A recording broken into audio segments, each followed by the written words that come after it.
एक राजा को अपना 10वां हिस्सा दान में देना चाहिए। एक राजा को अपने सामने कभी पाप होते नहीं देखना चाहिए, और ये नियम हम सब पर लागू होता है। आज टेंट वाले का कोई इशू था, हमें सुनाई दिया, हम उठकर बाहर आए, मिश्रा जी के साथ चर्चा करने लगे।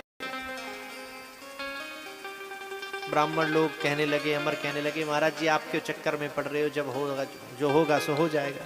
मैंने कहा नहीं, जिस गद्दी पर हम बैठे हैं, इस पर बैठने के बाद किसी के साथ अगर अन्याय होता है और हमें पता है और हम देख रहे हैं, अगर उसे रोक सकते हैं, नहीं भी रोक सकते तो उसको रोकने का जरूर प्रयास करें।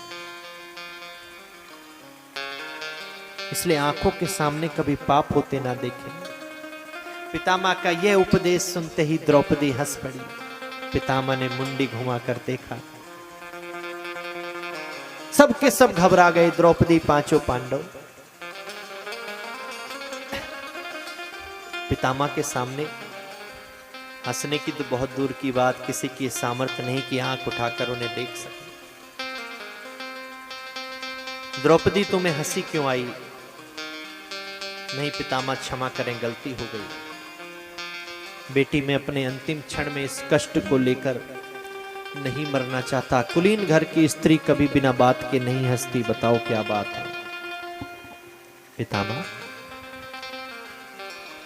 आज इतना बड़ा ज्ञान उपदेश कर रहे हैं, आंखों के सामने पाप होते नहीं देखना चाहिए।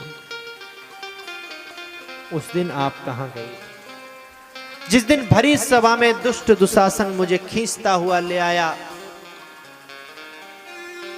पांचों पांडव जुए में स्वयं को हार कर दास बन गए।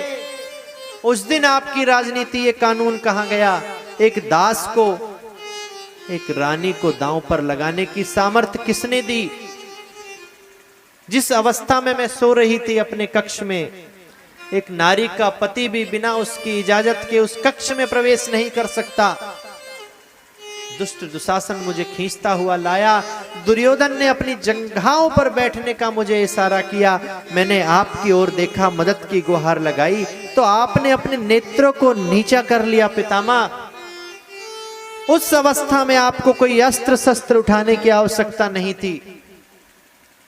आप एक बार नेत्र उठाकर देख भी लेते सबकी तरफ, तो किसी की सामर्थ्य नहीं थी दुर्योधन या दुशासन की कि मुझे छू भी लेता। उस दिन अपनी नजरों को नीचा कर लिया था, आज ज्ञान उपदेश दे रहे हो।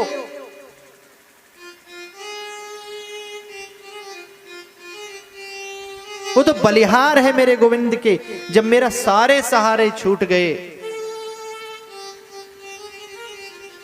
तब मैंने अपने गोविंद को याद किया। गोविंद ने सारी मर्यादाओं को भूलकर मेरे वस्त्र में ही समा गए। नारी बीच साड़ी है कि साड़ी बीच नारी है, साड़ी है कि नारी है कि नारी है कि साड़ी है। बलिहार है मेरे केशव की, अगर ये नहीं होते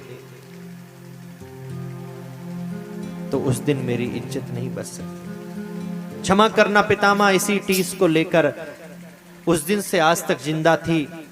आज बात मुख में आ गई तो हंसी आ गई। आपकी अंतिम घड़ी में आपके हृदय को मैं नहीं दुखाना चाहती, क्षमा करें।